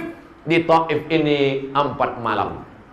Malam Selasa, malam Rabu, malam Kamis, malam Jumat. 4 malam di Taif. Berdiri satu masjid bernama Masjid Taif pula. Makanya kalau Ustaz itu salah kasih tahu. Kan diam-diam aja, lantaklah situ mau Taif apa, penting cepat selesai. Sampailah Nabi ke suatu tempat namanya Quba. Di Quba ini berdirilah satu masjid namanya Masjid Quba. Siapa yang sholat di Masjid Quba 2 rakaat sama dengan mendapatkan pahala umrah. Mudah-mudahan anak-anak muda ini semuanya sampai ke Masjid Quba. Amin. Yang tua-tua tak usah doakan lagi, udah banyak yang sampai. Udah tua tak juga mau berangkat, mati aja lah. Duit banyak, kenapa tak mau berangkat? Umrah. Al-umratu ilal umrati kafaratul lima bainahuma. Oh, Ustaz Somad. Jadi kalau kita sholat sunat di Masjid Kuba itu dapat pahala umroh, ya? Aku kemarin umroh nggak sempat sholat di situ, Pak Ustaz. Kenapa? Asik berfoto. Saudara-saudara, kita sedang berada di Masjid Kuba ini sekarang. Tak sempat sholat sunat. Mudah-mudahan yang belum sempat sholat sunat nanti umrah bulan Januari insya Allah bersama Ustadz Abdul Somad. Nah, masuk iklan satu, selesai. Apa pelajaran dari sini? Di mana kakimu memijak tanah, disitulah engkau membangun masjid. Saya sampai di Kuala Lumpur, ceramah, Ustadz Somad, besok kita tak ada ceramah, kita jalan-jalan. Kita jalan-jalan kemana Pak Cik? Ke Masjid India. Di Kuala Lumpur ada Masjid India. Di Medan ada Masjid India. Dipukul ombak, dihempas gelombang, mereka datang dari daratan Gujarat sampai kemari. Makanya pakai kain sarung itu adalah tradisi masyarakat India. Pakai kain sarung. Kalau di Mesir jangan kalau pakai kain sarung. Maroko orang tak ada pakai kain sarung. Di Mesir. Makanya kain sarung. Dulu saya kecil masih ingat emak kami, datuk kami, nenek kami. Ini ada kain madras. Rupanya madras itu nama kota di India. Dan memang Islam kita ini adalah datangnya ulama-ulama dari India. Mereka ini sekaligus pedagang. Mereka kaya-kaya. Mereka beli tanah, mereka bangun masjid. Bayangkan 1887, lebih 1 abad, mengalir pahala kita malam ini kepada ulama-ulama, pedagang-pedagang, orang-orang kaya yang dulu mendirikan masjid ini. Apa pelajaran yang kita ambil dari sini? Anak-anak muda yang hadir malam ini mestilah jadi saudagar-saudagar kaya, entrepreneur di masa akan datang. Yang datang malam ini ikut tausiah di Masjid Jami ini, yang terkenal dengan Masjid India di Medan ini, maka dalam hati mesti kau tanamkan, saya sebelum mati mesti mendirikan satu masjid seperti Masjid Jami, Masjid India ini. Amin. Ini kadang anak muda nih pendek aja cita-citanya. Kau dari mana? Fakultas Pertanian Pak Ustaz. Nanti kalau udah tamat, oh jadi apa? Jadi PNS. PNS golongan 3D, gaji 2,5 juta. Tambah tunjangan, uang sipak, uang tinjang, uang sikut, uang sundul. Anggaplah 2 kali lipat, 5 juta. Binimu mau pakai emas, gelang, rantai. Semuanya kredit. Mobil kredit, rumah kredit, semua kredit. Sampai motor tuh bunyi klakson kredit. Tapi mereka dulu datang kemari adalah pedagang-pedagang, saudagar-saudagar, entrepreneur. Akhirnya mereka membangun masjid sehingga mengalir pahalanya. Maka kembangkan. Kau jurusan apa? Fakultas Pertanian. Tanam sawit sejauh mata memandang. Ustaz Somad, itu ada sawit, itu ada karet, itu ada sawit, itu ada tebu, itu ada. Punya siapa? Tak tahu untuk punya siapa. Harus punya kita. Indonesia tanah air beta. Indonesia. Di masjid tak boleh nyanyi. Saudara yang dimuliakan Allah Subhanahu wa taala, kita lanjutkan lagi. Malam Selasa, malam Rabu, malam Kamis, malam Jumat, 4 malam di Kuba bisa berdiri satu masjid. Kita mendirikan masjid berapa malam? Berapa banyak peletakan batu pertama sekaligus batu terakhir. Sampai belumut batu. Bayangkan itu. Malu kami Pak Ustadz sebagai warga masyarakat. Tolong nanti Ustadz ceramah ini tolong kasih tahu, bukan di sini, di tempat lain. Tolong Ustadz ceramah nanti supaya jangan lagi ada pasang tangguk di tengah jalan. Menangguk orang tuh. Menangguk. Tengah jalan ibu-ibu yang pakai bedak. Takut hitam mukanya, pakai bedak untuk menangguk uang dari supir truk 2.000 perak. Lempar dulu perak. Padahal negeri ini kaya, gemah ripah, loh jenawi, tongkat dan batu jadi tanaman. Di bawah minyak, di atas minyak, digali tanah mencari sumur, menyembur gas. Tapi 2.000 perak di jalan ditangguk untuk masjid. Laknat Allah bagi orang yang bakhil, pelit. Laknat Allah bagi penguasa yang tak meletakkan nikmat dari bumi Allah diletakkan di atas muka bumi Allah. Masjid untuk menyembah Allah Subhanahu wa taala. Semua akan dituntut diminta tanggung jawab di hadapan Allah Subhanahu wa taala. 4 malam cuman mereka mendirikan masjid. Kita Oleh sebab itu ke depan mesti ada cita-cita yang tinggi. Hari Jumat, malam Selasa, malam Rabu, malam Kamis, malam Jumat. Hari Jumat mereka bertolak dari Quba menuju Yathrib.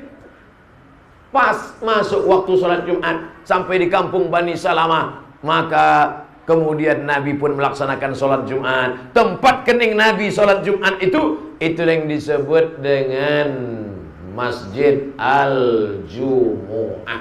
Nanti kalau pergi umrah tanya guide-nya, mana Masjid Al-Jumu'ah?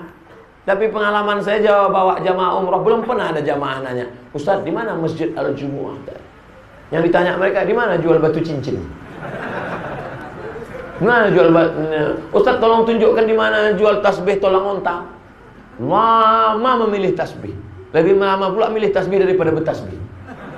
Na'udzubillah. Itu pun sudah dapat tasbih, bawa balik ke kampung, digantungkan ke kaca spion. La ilaha illallah Muhammad Rasulullah.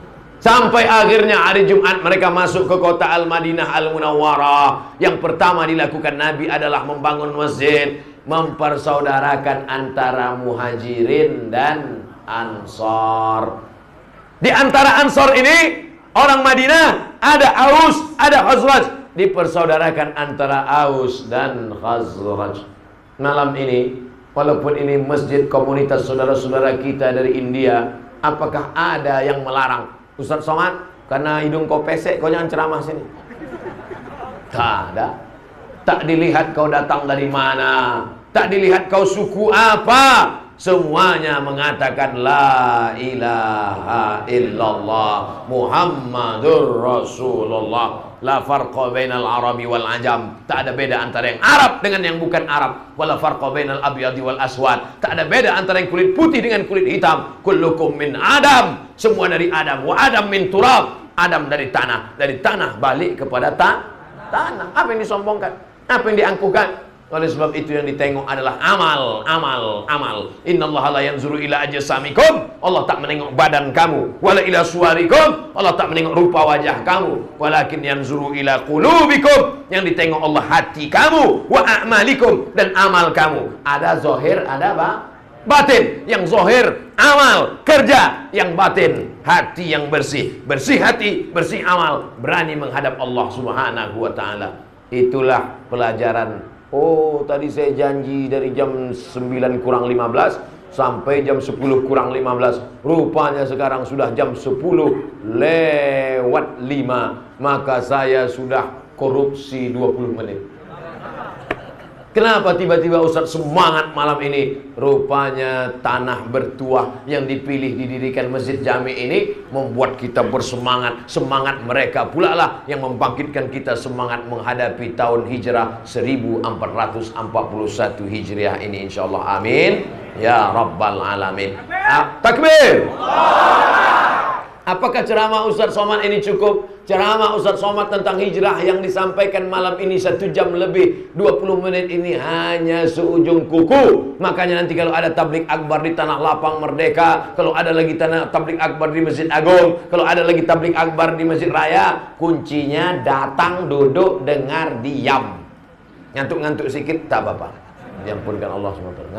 Ngantuk. Nanti kalau ditegur kawan, kok kenapa ngantuk pengajian? Tidur adalah ibadah.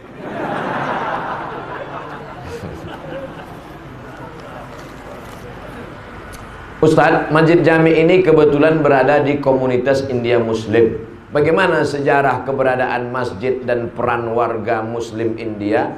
Sudah diceritakan oleh Ustadz Latif Khan. Ingat kata kunci keyword 1887.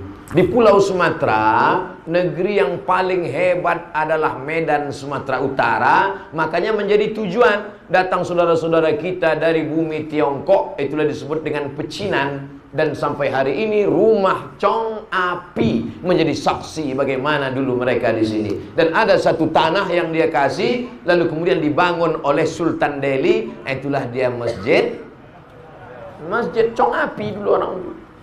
Ditanyakan ke Buya Hamka bagaimana. Dia kata Buya Hamka tak ada masalah, tak ada apa-apa. Dan dalam kitab fikih pula dikatakan, kalau ada non-muslim bersedekah, maka Allah langsung membalasnya di dunia. Bayangkan itu.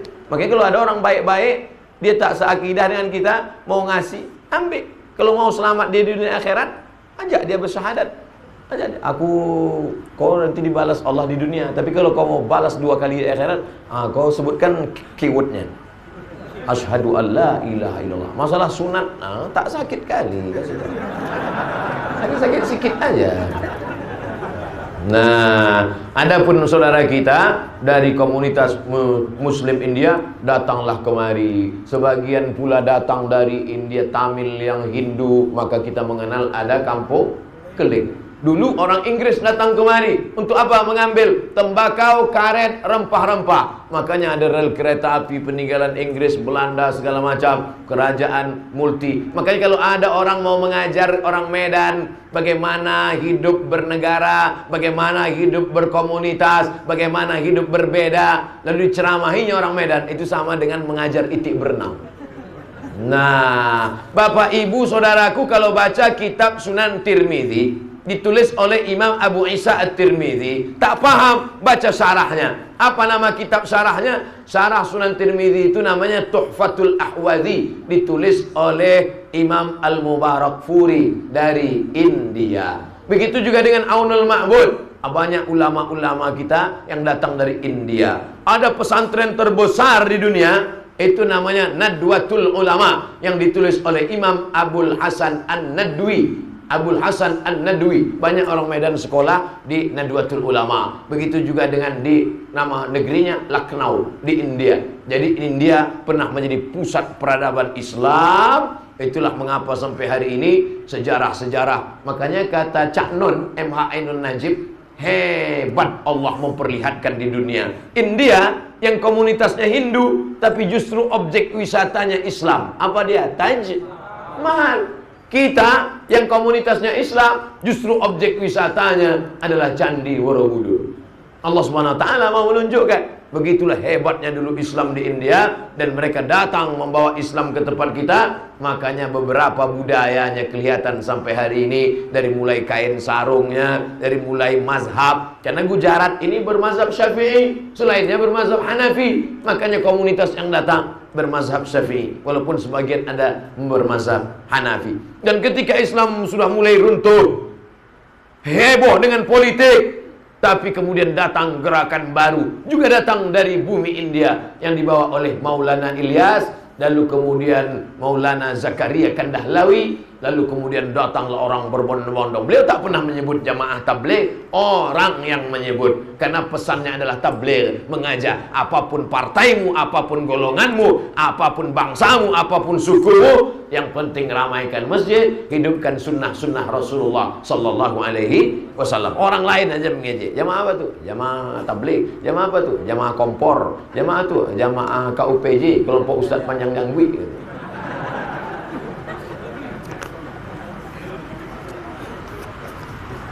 Ustadz, saya pengen menikah, tapi istri tak mengasih. Oh, maksudnya yang kedua kali. Jadi gimana tuh Pak Ustadz? Rayu-rayu lah dia. Adinda, mau kau masuk surga tanpa haji, tanpa umroh, tanpa amal? Kau lakukan amal nih, langsung kau masuk surga. Apa dia bang? Apa dia bang? Izinkan aku nikah sekali. Tak usah masuk pun tak apa-apa.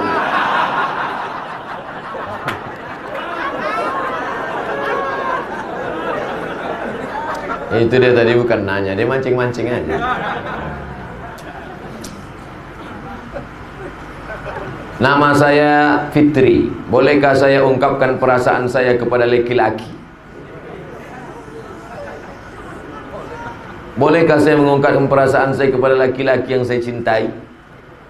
Iya kalau jadi, kalau tak jadi, tidak ada hubungan laki-laki dan perempuan. Itu mesti digarisbawahi. Tidak ada hubungan laki-laki dengan perempuan. Alah, kami sekantor aja Pak Ustadz, udah macam abang saya, udah macam adik saya, udah macam pakcik saya. Berawal dari macam, berakhir dengan macam-macam. Jadi kalau kalian suka pada perempuan, bukan kalian langsung ngomong sama dia, tapi kalian cari walinya. Begitu juga dengan kalian wahai perempuan, bukan kau langsung ngomong ke laki-laki itu, tapi ada wali. Wali itulah nanti ngomong. Apakah langsung Khadijah berkata kepada Nabi Muhammad SAW? Tidak. pesan itu dipesankan. Bolehkah seorang wali mengatakan kepada laki-laki, aku ingin kau menjadi menantuku? Boleh. Boleh.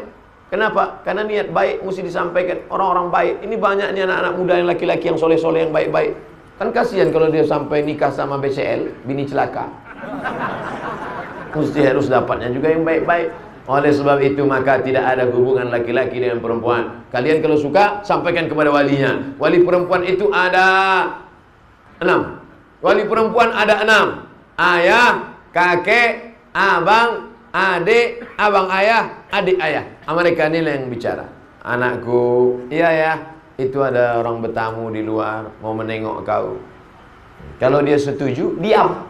Karena dalam hadis dikatakan suku alamatur ridha. As-sukun alamatur ridha. Diamnya anak gadis itu tanda dia suka. Itu ada anak mau nikah sama diam, itu tanda suka. Anak gadis zaman dulu. Zaman sekarang mau jawab iya aja atau iya banget ya.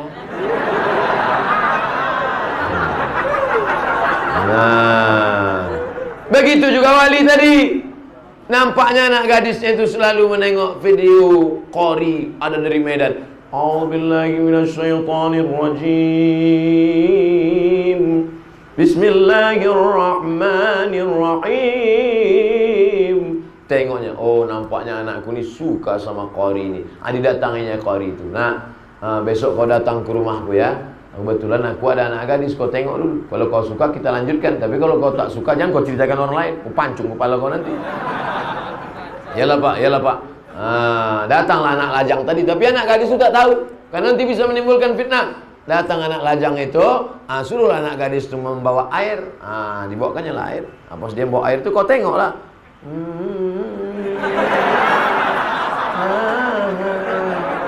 Harus tengok, amak tak jadi lepak lagi.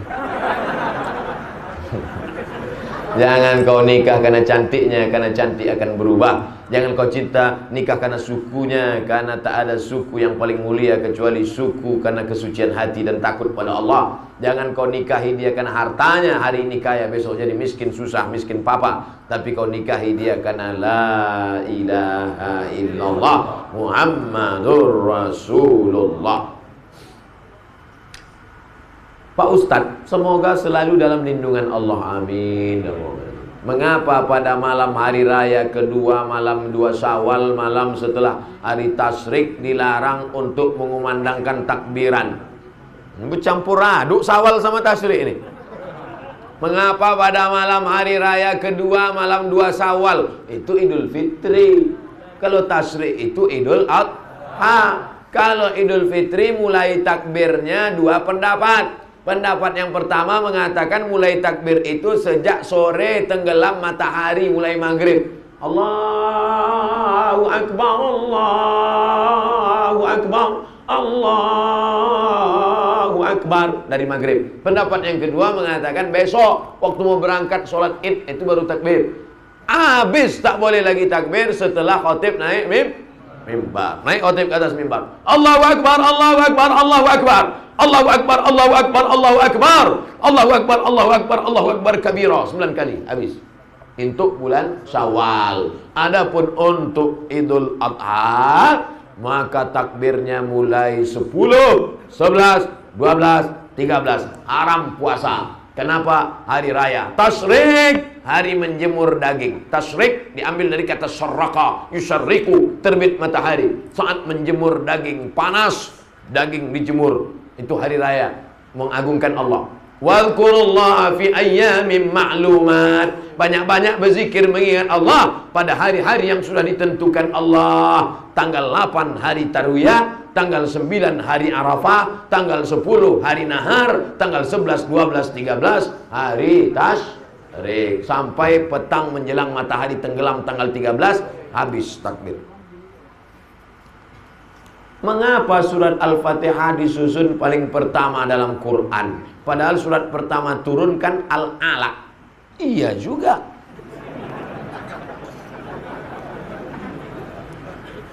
Di Medan ini kita kalau tanya jawab cerdas-cerdas pertanyaannya. Nampak betul orang Medan ini hebat-hebat ilmunya.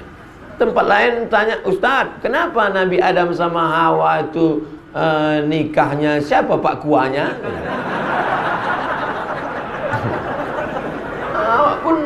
Bingung jawab. Kalau ini kan ilmiah dia. Turunlah wahyu pertama kali ketika Nabi sedang berada di Jabal Nur di Gua Hira. Iqra bismi rabbikal ladzi khalaq, khalaqal insana min 'alaqin, iqra wa rabbukal akramul ladzi 'allama bil qalam, 'allamal insana ma lam ya'lam. Nabi pun menggigil kedinginan, turun ke bawah sampai di bawah, lalu kemudian dia minta kedinginan, diselimuti oleh Khadijah. Ketika sedang diselimuti, turun ayat, ya ayyuhal muddatsir, hai orang berselimut, qum, bangun, fa'anzir, beri peringatan. Lalu dia pun disuruh beri peringatan. Siapa yang mesti diberi peringatan? Turun yang ketiga, wa anzir ashiratakal aqrabin, berilah peringatan kerabat-kerabat dekatmu. Dipanggillah pakciknya, pamannya, bibinya semua, dibawanya ke depan bukit Jabal Sofa, Jabal Marwah, bukit Sofa, bukit Marwah. Nabi pun naik ke atas bukit Sofa. Sampai di atas bukit Sofa, Nabi berkata kepada orang Makkah, hai penduduk Makkah, kalau ku katakan di belakang Jabal Abi Quwais ini ada kafir musyrik yang mau menyerang kita, apakah kalian percaya? Sadaqnaka, kami percaya ya Rasulullah. Kalau ku katakan di belakang ini ada musuh mau menghancurkan Makkah, apa kalian percaya? Kami percaya ya Rasulullah. Kalau ku katakan aku sudah dapat wahyu dari Jibril, aku Nabi, kalian percaya? Datang Abu Lahab, tabban laka ya Muhammad, celaka kau Muhammad. Turun ayat, tabbat yada abi lahabi wa tabba ma aghna anhu maluhu wa ma kasaba sayasla naran dzata lahab wa imra'atuhu hammalatal hatab. Jadi kalau begitu susunan Al-Qur'an, yang pertama Iqra, yang kedua ya ayyuhal muddatsir, yang ketiga wa anzir ashiratakal aqrabin, yang keempat tabbat yada abi lahabi wa tab. Pas kita buka Quran sekarang di Medan, yang pertama Al-Fatihah, yang kedua Alif Lam Mim. Jadi Quran mana Quran Medan nih? Quran yang ada di Lauhil Mahfuz, fi Lauhim Mahfuz, yang ada di Lauhil Mahfuz itu susunannya pas macam susunan yang ada di Medan. Al-Fatihah, Al-Baqarah, Ali Imran, An-Nisa, Al-Maidah. Susunannya pas. Lalu kemudian turun ke tempat transit namanya Baitul Izzah.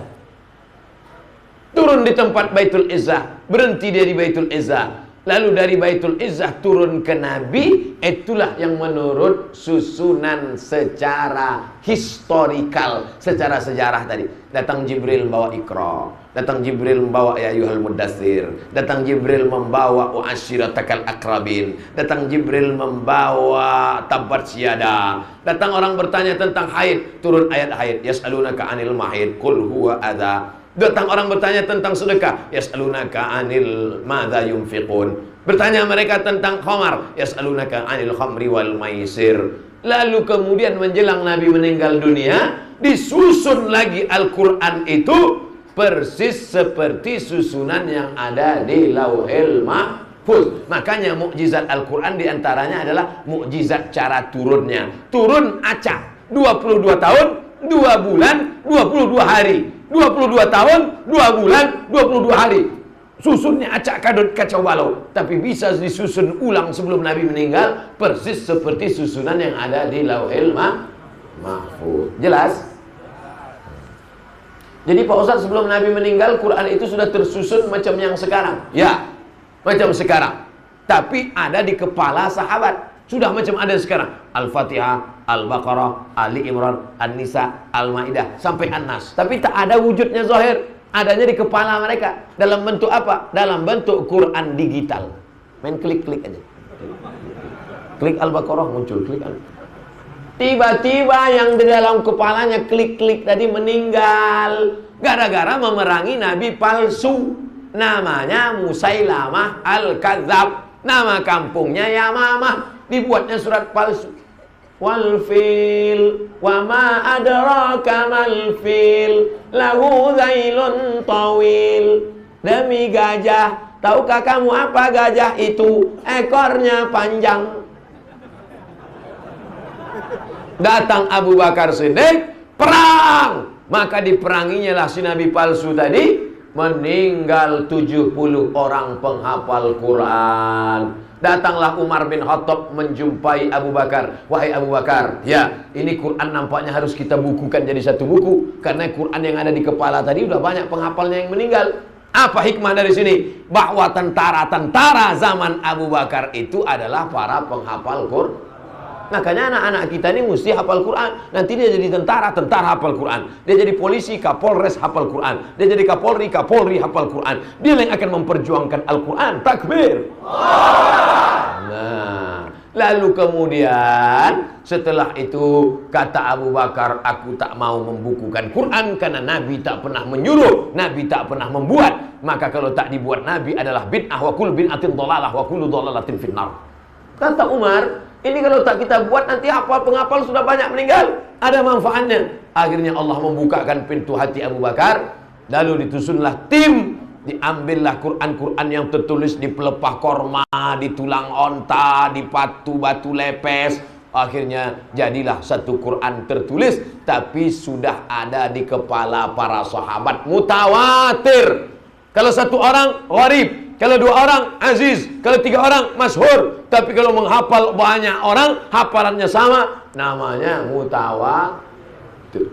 Besok katanya ada pengajian Ustaz Somad ya? Ya. Jadi tak? Ini udah mutawatir. Nah, itu artinya udah viral gitu maksudnya.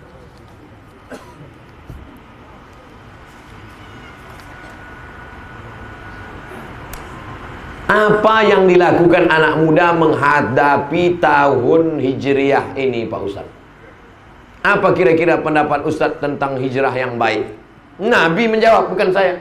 Ayyul hijratu afdal? Apa hijrah yang paling baik ya Rasulullah? Rasul menjawab, man hajaras sayyi'at. Hijrah yang paling baik adalah meninggalkan perbuatan dosa. Yang tahun lalu pacaran, mudah-mudahan tahun ini putus. Amin.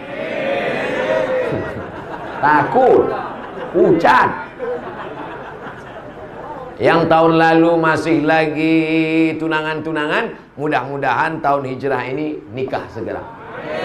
Ibu-ibu, bapak-bapak, ibu-ibu, bapak-bapak, ku sampaikan tak muak, tak bosan, turunkan harga mahar. Jangan kalian pasang mahar-mahar tinggi-tinggi. Kalian kadang-kadang orang tuanya lebih mau anaknya makan di daun daripada makan di pinggan. Lebih mau anaknya makan di lantai daripada makan bagus di pinang baik-baik. Kalau datang anak muda naik Grab, ditolak. Datang naik ojek, pergi kau balik. Tapi kalau datang naik mobil mewah, masuk. Dia tak tahu itu mobil pinjaman. Idza ja'akum man tardawna dinahu. Kalau datang anak muda kau suka agamanya, wa khuluquhu baik akhlaknya, fazawwijuhu, nikahkan dia dengan anakmu. Illa taf'alu, kalau tak kau lakukan, takun fitnatun fil ardi wa fasadun 'arid, akan terjadi kerusakan yang luar biasa. Nih anak muda yang soleh-soleh, yang baik-baik, yang di masjid, yang sudah hijrah, terima dia. Daripada kau dapat menantu calon pecandu narkoba, sakau, mabuk, terjun ke sungai, mati.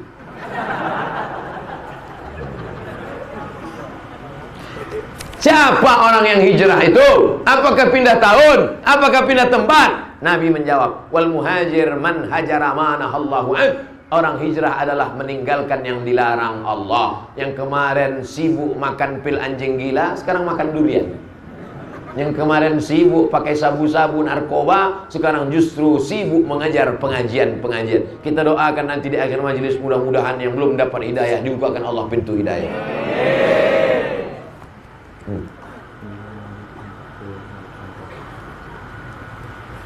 Mohon infak dari jamaah, infak untuk mu'alaf center dapat dikumpulkan setiap bulan. Ada yang masuk Islam di Yayasan Muslim India. Nomor rekening 21300128883, 21300128883, India Muslim Selatan, Bank Muamalat. Udah aku sampaikan ya Allah. Tak juga orang ini mau ngasih, tengoklah. Yang mau bersedekah, apa kata malaikat? Allahumma ati munfiqan khalafa. Yang mau bersedekah mengirim duit kemari, kasih dia ganti ya Allah. Yang pelit, yang bakhil, didoakan malaikat. Apa kata malaikat? Allahumma ati mumsikan talafa. Yang pelit-pelit binasakan dia. Awas kalian yang tak mau bersedekah. Mana kotak sedekahnya? Pak, sedekahnya kemarin. Awas kalian yang tak ngasih duit. Geser aja, geser. Mantap, nampak isinya. Syuting lah. Itulah Ustadz Ria itu. Kadang di tempat lain dibuatnya kotak dari triplek. Mana nampak kerincing? Itu kan nampak merah.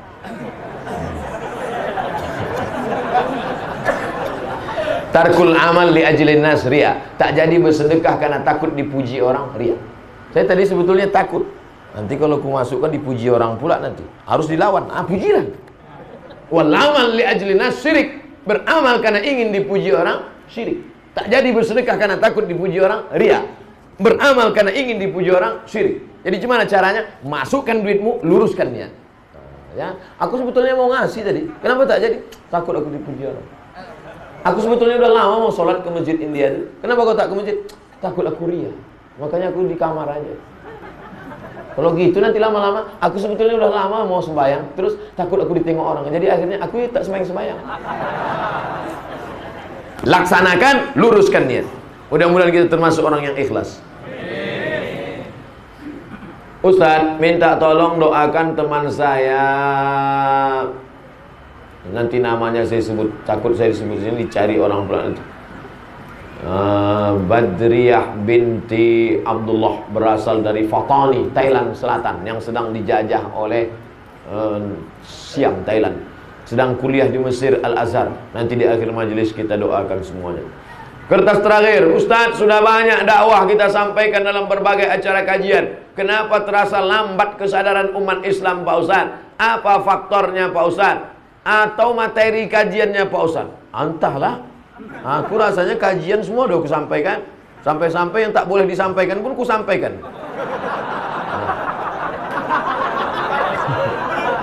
Yang orang takut nyampaikan, ku sampaikan.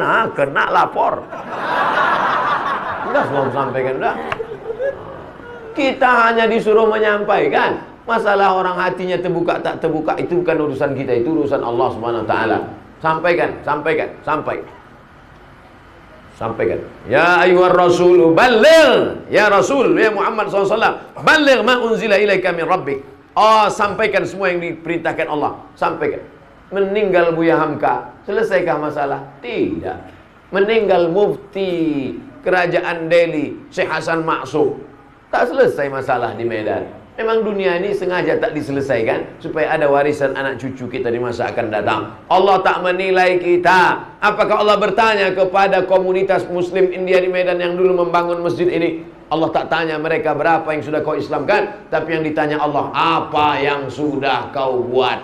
Begitu juga dengan kita. Wa qul i'malu, berbuatlah, fasayarallahu amalakum. Allah yang akan menilai perbuatan kamu, wa rasuluhu, Rasulullah yang akan menilai, wal mu'minun, orang beriman yang akan menilai. Jam 10:30 kurang 15 menit. Selama 2 jam kita bersama, mudah-mudahan bernilai amal soleh, bekal menghadap Allah.